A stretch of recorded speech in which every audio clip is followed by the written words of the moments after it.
それでは時間になりましたので。Ladies and gentlemen, we will now like to start Plenary Session 3, IPCC and IPBES, Bridging International Science Policy and Implementation. I would like to introduce the panelists. Professor Youba Sokona, Vice Chair of the Intergovernmental Panel on Climate Change. Dr. Youngbae, Vice Chair from Asia Pacific States Intergovernmental Science Policy Platform on Biodiversity and Ecosystem Services. From IGES, Dr. Rajarshi Dasgupta, Senior Researcher, Natural Resources and Ecosystem Services. Also from IGES, Dr. Pankaj Kumar, Senior Policy Researcher from the same research group. Senior Research Advisor Dr. Mikiko Kainuma, and Mr. Yasuo Takahashi, a Research Manager of the same group, and Mr. André, Program Director of the Natural Resources and Ecosystem Services at IGES, and also advisor of IPBES Technical Support Unit for the Assessment of Invasive Alien Species. And this part will be moderated by Mr. André. Thank you, and good morning, and good afternoon, and good evening, everyone. Welcome to session 3 of this ISAP event. This particular session is about the interface between science and policy and implementation in two specific areas of sustainability, and those are climate change and biodiversity.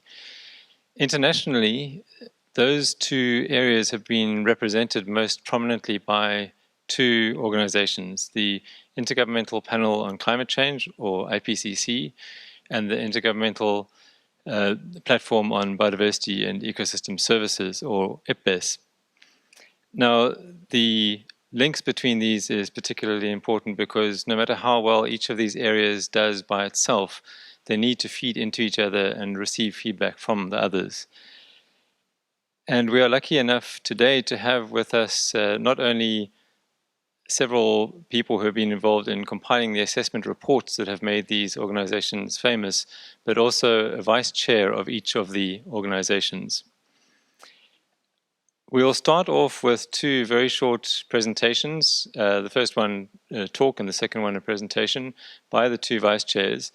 And then after that, we'll open the floor so that all of the panelists can speak at the same time, and we'll have a fairly casual question and answer session about this interface between policy and science and implementation, and also with a bit of focus on the assessments of each of the organizations. So I'd like to start off by introducing in a little bit more detail Professor Youba Sokona, who we're especially grateful to have joining us at the very early hours of the morning in Geneva. He is a senior advisor for sustainable development at the Southern Center in Geneva, and one of the 3 IPCC vice chairs. And I've asked him to tell us a little bit about how the IPCC goes about bridging this divide between science, policy, and implementation. So with that, I'd like to hand over to you, Youba. Thank you very much. Good morning, good afternoon, good evening. Ladies and gentlemen, all protocol observed. Let me extend my appreciation to Dr. Kazuhiko Takeshi and the Institute for Global Environmental Studies for inviting me to participate in this very important event. I would like to start out by telling you about the role of IPCC and how it works, which to a certain extent is similar to IPBES. In the 1970s and 1980s, there was growing awareness of the problem of climate change and the need for a body to provide policymakers with sound information about it. In the 1988, the WMO and UNEP established the IPCC. The job of the IPCC is to tell us what we know and what we don't know about the science related to climate change, its causes, impact, future risk, and option for tackling it.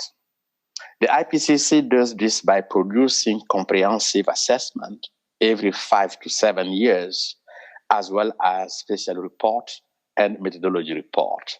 And then the methodology report, TSU, is located at IGES. The IPCC is a partnership between scientists and policymakers, and it is this that makes it a credible source of information and a solid foundation for policymaking. It is important to understand that the IPCC looks at a huge range of disciplines, from the physical to the social science, but does not conduct its own research. The IPCC is neutral and objective. Our mantra is being policy relevant without being policy prescriptive. We might offer policymakers different options so that they can draw on to tackle climate change, but we never tell them what to do. Besides providing science-based information for domestic policymaking, IPCC assessment underpin international negotiation on climate change. For 32 years, sound science assessed by the IPCC has driven global action on climate change. The IPCC first assessment report in 1990 was integral to the agreement of the Framework Convention on Climate Change in Rio just 2 years later. Since then, all the major milestones in the global process, all achievements by the parties to the convention has been directly and profoundly informed by the IPCC. Our latest assessment, the fifth assessment report, was instrumental to the adoption of the Paris Agreement in 2015. Let me briefly tell you about some of the key findings of the special report that we released during the past 2 years on the ocean and cryosphere, on climate change and land use, and on global warming of 1.5 degrees. First, climate change is already happening. The world is warming, and the impacts are being felt in every continent, from the mountain to the sea. Second, the results are extreme events and climate anomalies that threaten health, water supply, food security, and ecosystem. In short, they threaten to destroy natural capital and within the foundation of economic development. Third, there are clear benefits to keeping warming to 1.5 rather than 2 degrees or higher. Every bit of warming matters.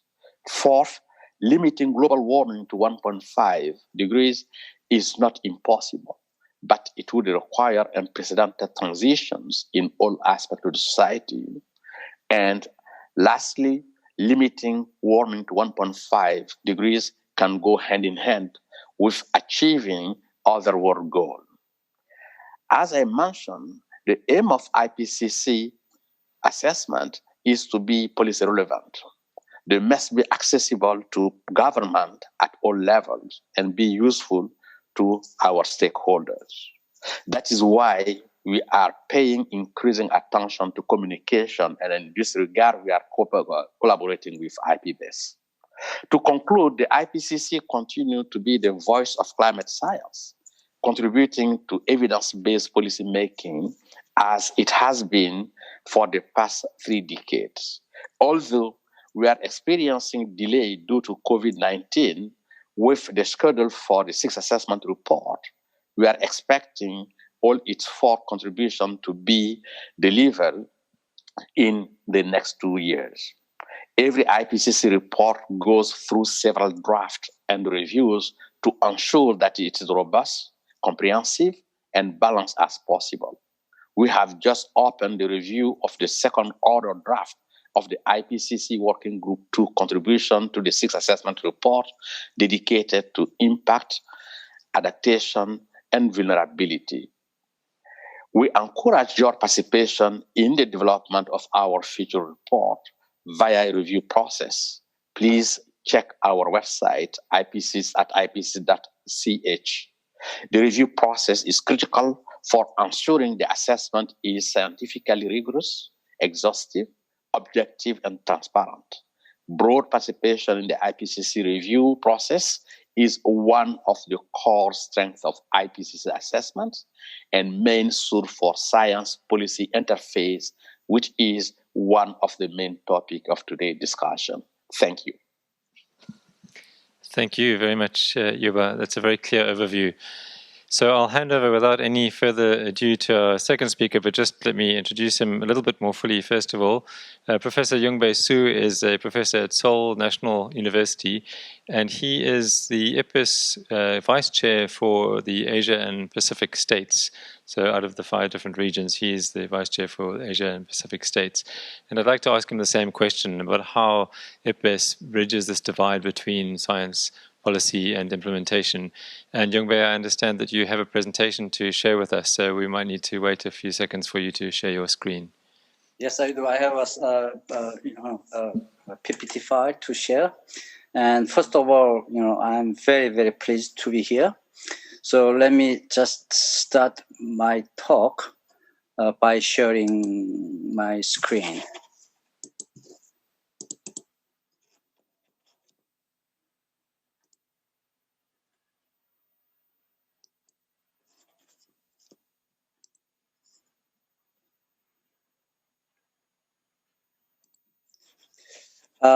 IPBES is a platform to bridge a science and policy gap on biodiversity and ecosystem services. I'll give a very brief introduction on IPBES first, and then I'll talk about what IPBES does to bridge science and policy gaps.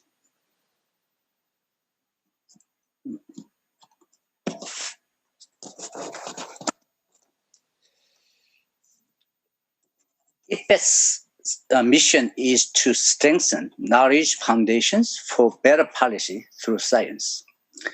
IPBES is a considerably young organization in comparison to IPCC. It was established in 2012, and then IPBES completed the first workup program in 2018, and then IPBES has entered into second phase for second work program. Actually, the first work program was completed with the IPBES Global Assessment, which is one of our very important documents at global level on biodiversity. IPBES has 4 major functions: assessing knowledge on various issues, and then it provides policy tools and also provides policy support and develop policy tools. And then it offers capacity building, and also IPBES tries to catalyze to fill knowledge gap.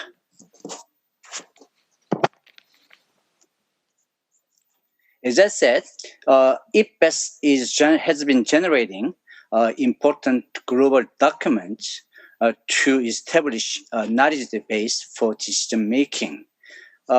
So far, 8 assessments have been produced, and more assessments will be coming soon. One of our assessment is a report on invasive alien species, and then TSU of invasive alien species is hosted by IGES. As a bureau member, I'm so delighted to have this TSU because they just function perfectly. They just perform superbly. IPBES is doing much more than assessment. As I said, it generates knowledge, knowledge to fill knowledge gaps, and also it provides capacity building, and also it has involved many communities from the world, such as government as members, partners, strategic partnerships such as international organizations and international conventions, and also IPBES invites many scientists of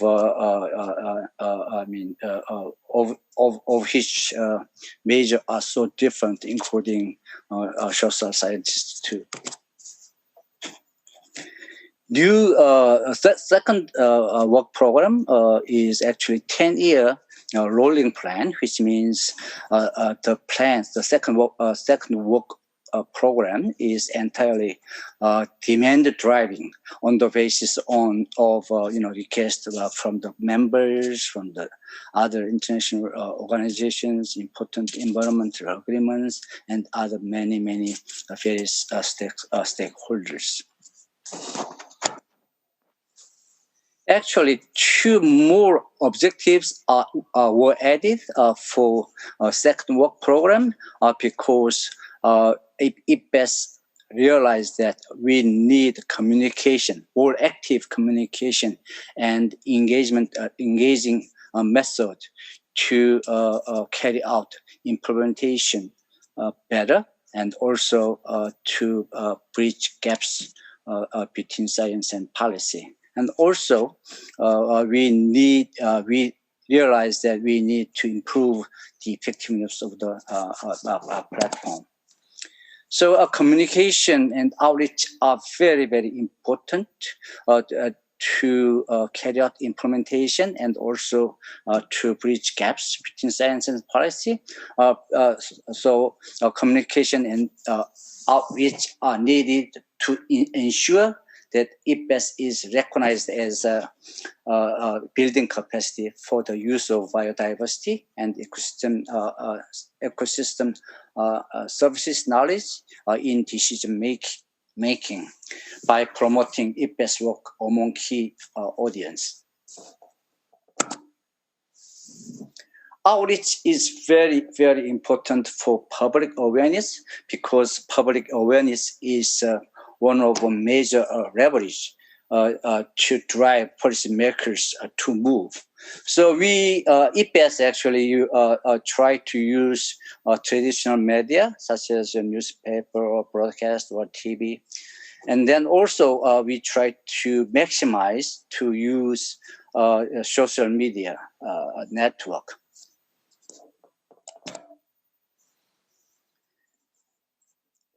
For instance of global assessment, IPBES was quite successful for outreaching by using SNS, social network service, and also global assessment actually received a huge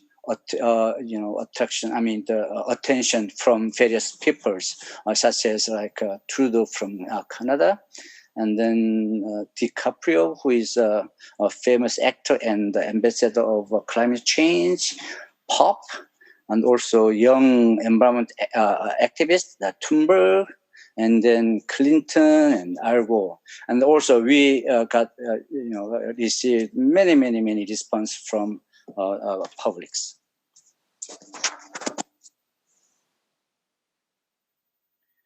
In order to carry out implementation better, or to bridge gaps between science policy, we realized that regional and national platform is very important, because actually implementation should be carried out at national level, and then regional level, and then globally. So it should be done locally first, and then regionally, and then we can achieve our goal globally on the basis of national and regional implementation.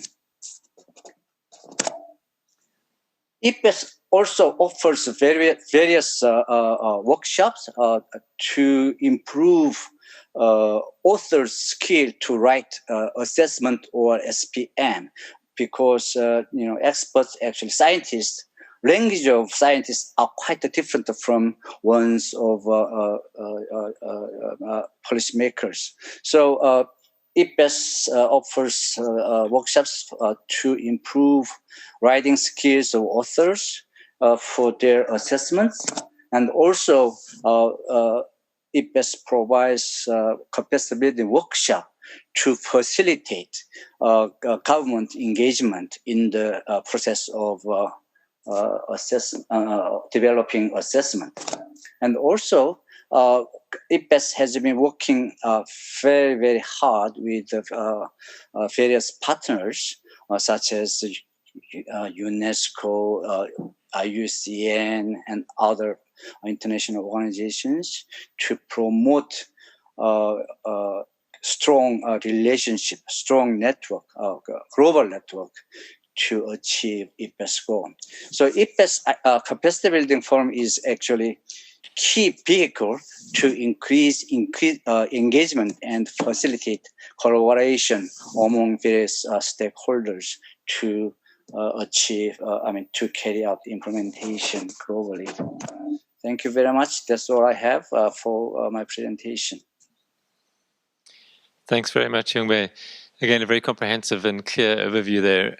I wanted to ask the same question to both of you, and that is, what do you think is the biggest remaining obstacle when it comes to bridging this interface between, especially science and policy, but feel free to talk about implementation as well. Perhaps we could go back to Youba. In the context of climate change and the IPCC, what would you say that obstacle is, and maybe if you have any thoughts on how to overcome it? This is very important, and clearly there is not that big obstacle on science and policy. As I indicated, the IPCC is Intergovernmental Panel on Climate Change, and the agenda of IPCC is set by the government, while the scientists are conducting the work. And then all the report of IPCC at the start is co-designed by the government and the scientists, because they agree on the content of the report and it's carried out by the scientists.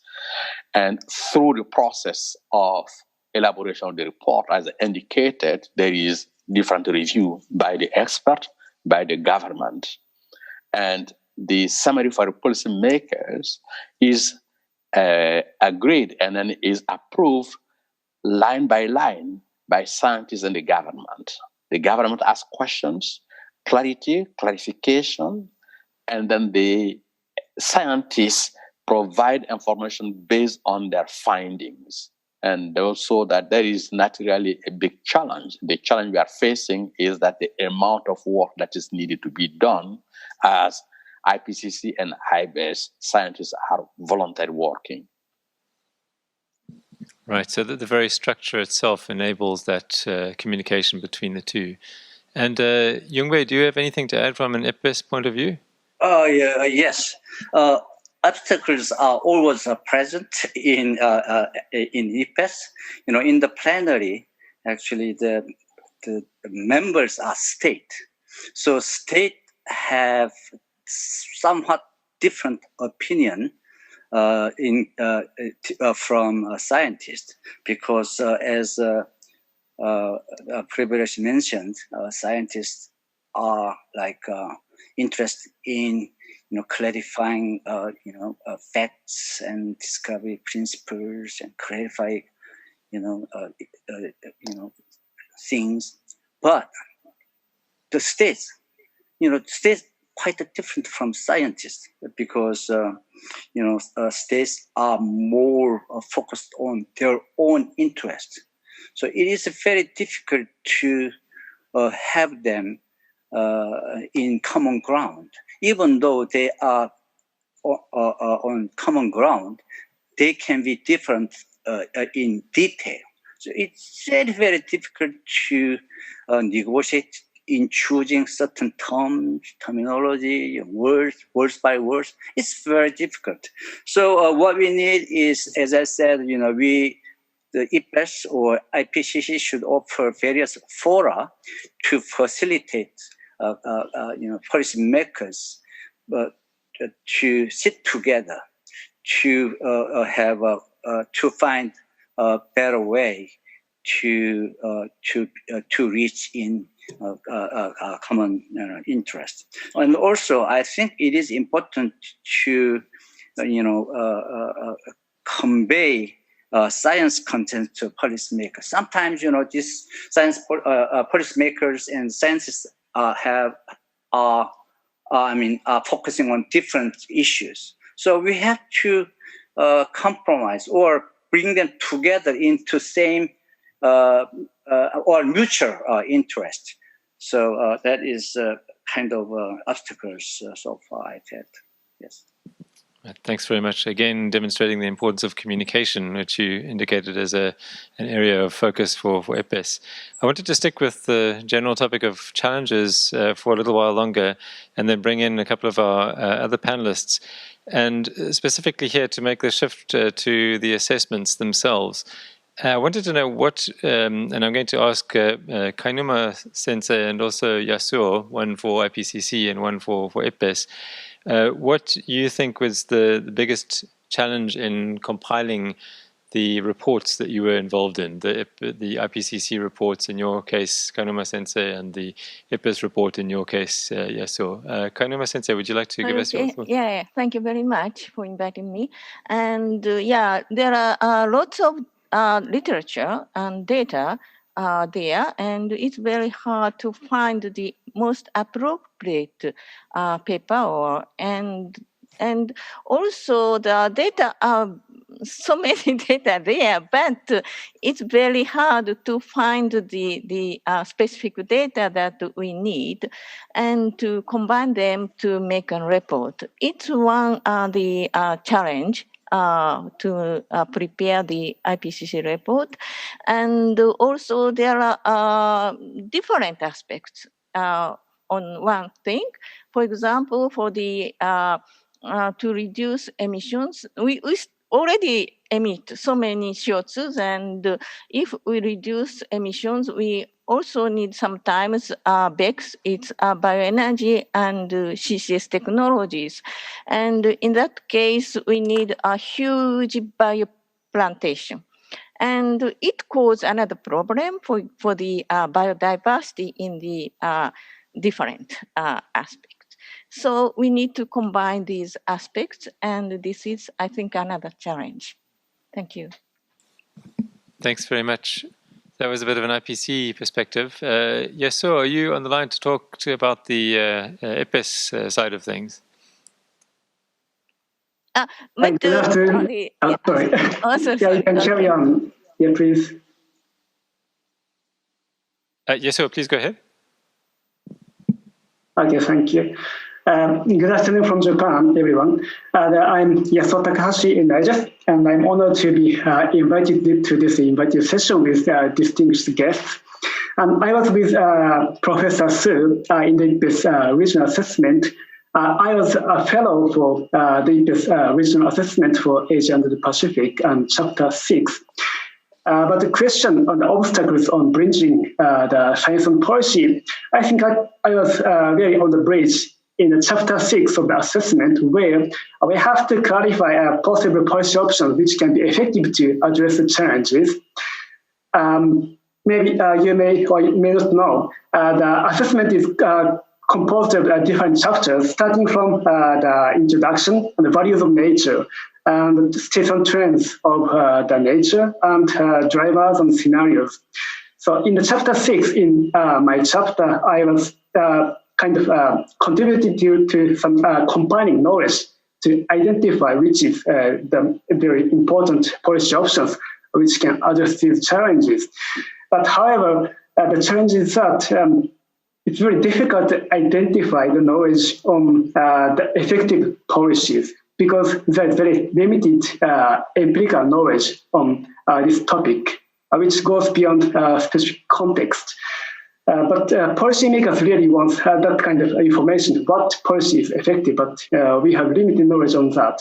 I think that's really critical kind of obstacles in bridging science and policy. Yeah. Thank you. Thanks, Yasuo, and apologies for a bit of lack of continuity here. I'd like to comment on each of these, but we are very short of time, so I'd like to get as many questions in as possible, so I'm just going to keep going. The next one I wanted to ask, and I'd like to turn the mic over to Raj first and then Pankaj after I ask the question, but this is about the impacts of the reports that they've been involved in. So Raj, you've been involved in both IPCC reports and IPBES reports, and in fact the same in your case, Pankaj. Have you seen examples of where the work that's been done in these reports has actually led it to change on the ground, or at least at the level of policy? So Raj, if you could go first. Okay. Thank you very much, André. Hello for everybody from Japan. So my name is Rajarshi Dasgupta. I worked for IPBES-TSU assessment. One is the Asia Pacific assessment as lead author for Chapter 5, and currently I'm working for another assessment called Sustainable Use Assessment. So that is currently ongoing. So I'm also lead author for that. And for IPCC's WG2, I'm working as a chapter scientist and contributing author for Asia chapter, currently the 6th assessment report.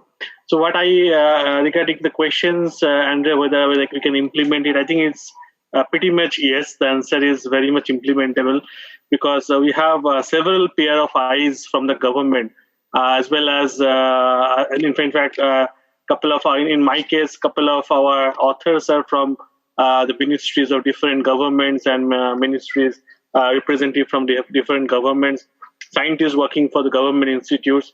So they do represent the government's opinion very strongly. And that's why I say that the report is sometimes very strongly edited, I must say, very strongly edited to remove certain terms. And all these are done to make sure that this report is implementable. So that is what is very important. And particularly bringing it forward, like now, I think what in IPCC's case, what I see very likely is that they are giving options for adaptations very prominently. I think that is more a demand-based thing, because the government wants options for adaptations. How do we go forward from here? So this kind of issues are being integrated very strongly. Yeah. Okay, thanks very much, Raj. Just Pankaj, before I hand the mic over to you, just wanted to note, Youba, that I know that you have a question. So just after Pankaj has had his little bit, I'll hand over to you again. But Pankaj, could you tell us what you think as far as that seeing implementation side of things is concerned? Thank you, André. Yes, definitely. I also was involved with both IPBES and IPCC. I was involved in IPCC since AR5, and I'm also involved in AR6 as well as a contributing author. For IPBES, I'm involved as a scoping expert for the Nexus assessment. And yes, my answer is yes. Definitely, IPBES and IPCC both are bridging positive changes in the attitude of the policy and decision maker, especially when we are looking into the future scenario analysis, which gives a proper direction to design adaptation and mitigation measures to solve these very complex climate-related issues in the ground. So my answer will be definitely yes. Thanks, Pankaj. And Youba, I realize you may be responding to a previous question, but please go ahead. No, it's just to add some of the challenges we are facing at the scientists are facing more and more is the exponential increase of literature. Because in the 90s, when the assessment started, roughly there were 10,000 publications on climate change related issues. Actually, some are indicating that there is between 300 to 500,000 publications that has to be assessed in the time frame defined 5 to 7 years. And then there's a huge amount of work for the scientists. Thanks. Yeah, it's interesting that this the amount of information seems to be quite a challenge. A couple of you have mentioned that already. It brings me to mind of the COVID-19 pandemic. A lot of people are complaining about the amount of information, the so-called infodemic that we're experiencing along with the pandemic. And at this stage, it's quite difficult to sort what we need to know from what we don't need to know. I guess that's one of the curses of our digital age. All right, so let me just move on. I'd like to ask another question about the reports and about their readability, let's say. The summary for policymakers have been, Youba, I think it was you who mentioned the summary for policymakers. This is a shortened document, so the many hundreds of pages of the reports from IPCC and IPBES are distilled down to a very thoroughly negotiated, in the case of IPBES at least, about 50 pages or thereabouts. I'm not so sure about IPCC. And yet the language is still compiled by scientists. And I wanted to ask, and let me just ask Kainuma Sensei again to start off with, what you think about how readable the reports are, how easy is it for policymakers to process them, or do they need additional assistance to do so in some cases? Yeah, I want to say that the outreach approach, outreach activities are very, very important. And the SPM, Science for Policymakers, is approved by the IPCC Plenary. And since it was published after a long discussion during the IPCC session, and between the scientists and policymakers, we had a deep discussion. And so I'm afraid it is difficult. It's very concrete and concrete written and have a deep implication, but it's difficult to make it more simpler and readable. So I think it is the outreach approach, as already mentioned by Professor Su. And what we can do is prepare a simple and readable document for policymakers and the public. Public is also important, and based on IPCC reports. So IGES has published the IPCC special report handbooks in Japanese, and also another obstacle for Japanese, it is all reports are written in English, so we need to translate in Japanese. So we prepared a handbook, special report handbook in Japanese in 2018 and 2019, 3 special reports. And the handbook includes an overview, interviews with the authors, and a Japanese translation of SPM. It is effective, I think, to create an easy to understand manual for the report. Thank you. Thank you very much. We have another 8 minutes left, so I'm going to jump on to the next question, even though I'd love to hear other thoughts on that one. If we have time left at the end, then we can get back to any of these. But I wanted to ask a slightly different kind of question, again, sticking to reports. A lot of scientists and other experts around the world have been very keen to be involved in these reports. Others are not sure if they can spare the time because it is fairly time consuming. And I wanted to ask, Yasuo, starting with you, do you have any thoughts on how you would convince an expert or a scientist to become an expert on these, on the IPBES assessments in particular? What would you sort of say to them to convince them that it's worth their while to make that time sacrifice? Thank you for inviting me for a very interesting question. And as Professor Su pointed, the IPBES is a relatively young organization, and relatively young scientists are participating in the IPBES assessments. So they're really kind of enthusiastic, but from different backgrounds and different countries. So it's really exciting to create a new common knowledge which can contribute to our future, which is sustainable. Yeah, I think that kind of inspirational message can be effective to inspire the scientists to participate in this kind of assessments. Yeah. Is anyone who'd like to comment on that as from an IPCC perspective? I'm not sure if you experience the same thing where some of the experts might be sitting on the fence about whether or not they should take part. Anyone from IPCC's side who has any thoughts on that? Can I say one word? When I first attended the IPCC meeting, I asked my colleague, my friend from India, that why do you attend this IPCC writing, involved in writing team in such a very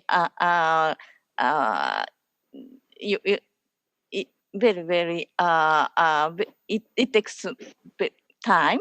And he told me that it's a great honor to be involved in the IPCC process. And the output of this is very, very useful for the general public. Thank you. Thanks very much. Andrea, can I? Yes, please.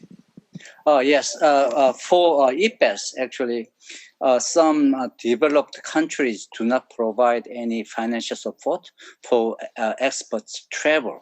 That is one of the major problems for scientists from developed countries, because IPBES actually follows UN rule for travel expense. So any representatives from developed countries cannot be covered by IPBES. So I think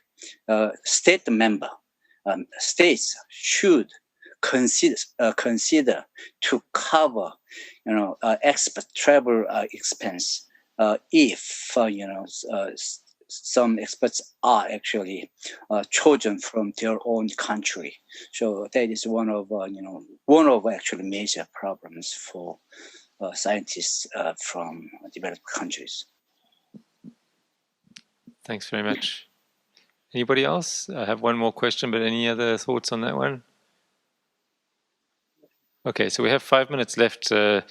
Been quite strict with time. We might even have some left over to get back to the other questions, but I wanted to ask a COVID-19 related question, and that's only relevant to some of you because I know some are not currently working on reports, or you have not been working on reports during the pandemic and since the beginning of this year. But for those who have, I'm wondering how remote work has impacted on your work on the assessments. Has it made it more difficult or easier, or not made too much of a difference? I wonder who's the best person to ask. Maybe you, Raj. I know you're very much in the thick of it. Mm-hmm. Thank you very much. Yes, I am currently working for 2 assessments parallelly. So I know the people are really facing difficulty, both for IPCC as well as IPBES. Unfortunately, or most likely, we have extended the deadlines. For IPCC, the second order already just submitted last month, but it was 4 months extended. And for IPBES, we just decided for the sustainable use assessment, we just decided to push it up to April. So which as the deadline was very nearing, in December. So apart from the deadline part, what I think is the current condition, within the current condition, organizing a face-to-face meeting is really difficult. It seems like we cannot possibly travel internationally before June next year. And I'm afraid